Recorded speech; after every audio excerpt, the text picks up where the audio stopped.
What if I told you the very challenges that people see in autistic children might actually be their greatest superpower? Stick with me because today we're flipping the script on autism and we're going to be talking about 3 incredible strengths that kids with autism have because of their autism, not in spite of it.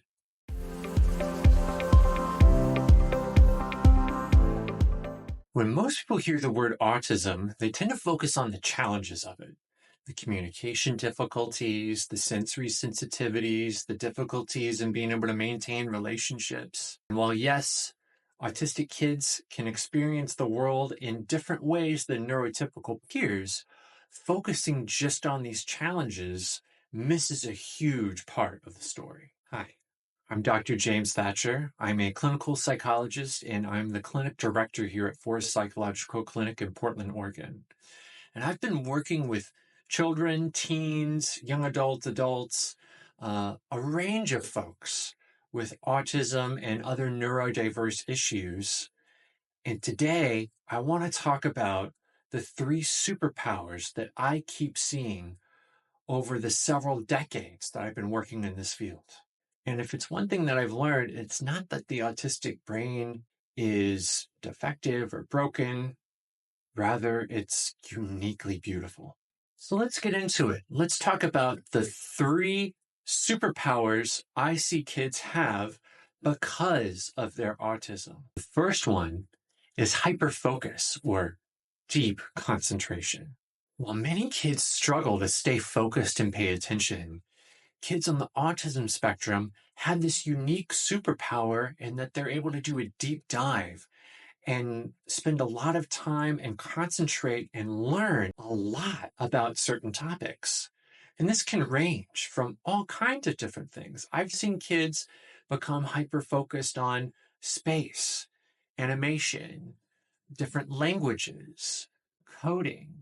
And autistic kids can dive so deeply into their interests that they become true subject matter experts on the field. And there's research that actually backs this up to where they've done brain scans and studies on autistic children to where there's a difference in their default mode network whenever they're studying these things. So what is a default mode network? That's essentially when the brain is at rest. So whenever you notice yourself kind of sitting there and maybe daydreaming, letting your mind wander, that's default mode network. It's often described as the brain's default state, as external attention is not the primary focus. But what happens with kids on the spectrum is because of this hyperfocus, when they're in that mode, this is what they're thinking about. This is what interests them. This is what's neurodivergent from neurotypical folks. And they can do a much more deeper dive on these subjects and learn so much more about it, far above and beyond what neurotypical folks can. And to think about it a different way, this ability lets them block out all this extraneous information, all this daydreaming, and they're able to lock in on what they're truly interested in and focus. Let me give you an example. I worked with a family years ago, and I worked with this kid that was about 10, 11 years old, and his fixation was on different languages. And at 10 or 11 years old, guess how many languages he knew? 7. And he could speak them all fluently. In fact, he tried to get his family to speak it with him, so when they were out in public, they could talk in different languages and he could point out different things about other folks or share his thoughts and feelings without others listening in. And so by learning all these different languages, this enabled this kid to see and interact with the world in a very unique way. And it's going to be able to benefit him for the rest of his life. He could easily become a translator. He could work in any field and travel across the world and be able to speak to pretty much anyone in these different languages and be able to fit in. Number 2 is exceptional pattern recognition. Kids with autism have an incredible eye for picking up on patterns, whether that's in math or science or in different languages, or even seeing the patterns in the world around them. This pattern-seeking brain wiring helps kids spot inconsistencies, recognize structures, and make connections that most other folks can't. And this is a big deal, especially in working in fields of science and design, mathematics, different fields to where you have to pick up on patterns. And I've seen this pattern myself. I do comprehensive autism testing on kids through adulthood. And one of the tests that I use is a cognitive test. And on there, there's several nonverbal tasks that I have them do, one of them being visual spatial. And I cannot tell you how many times that I've tested either an autistic child, teen, adult, and they score above and beyond what would be considered average.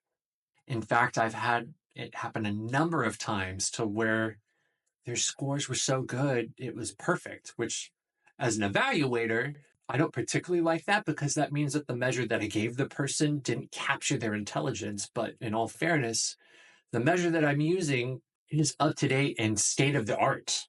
So these folks are outperforming a test that literally just came out and has a lot of research backed behind it. They're still outperforming it. And here just recently, I've ran into several different people that did so well, the measure didn't capture their ability to where now we're not talking 1 out of 1,000. We're talking 1 out of 10,000, 1 out of 1,000,000. I just don't know. Because again, the test wasn't able to capture that intelligence for them. This is a superpower. The third one is authenticity or radical honesty.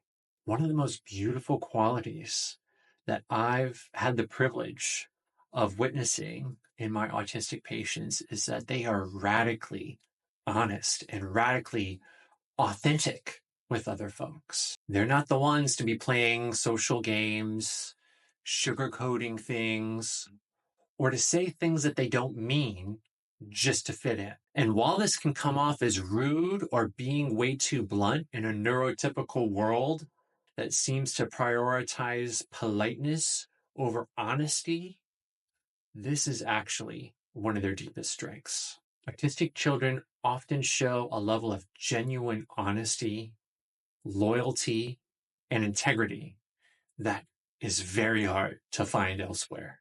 They are often very true to themselves. And when supported, they can develop very deep and meaningful relationships that are built on trust and transparency. These superpowers are already a part of your child. We just have to spot them. And when we shift our focus from what's wrong to what's strong in them, we can bring out their brilliance. In the next video, I'm going to talk about 2 more superpowers and a bonus one that a lot of people haven't really thought about before. So please stay tuned for that. I'll put a link up here. And if you're interested in having a comprehensive autism assessment for your child, yourself, please feel free to reach out to Forest Psychological Clinic and we'll take your information.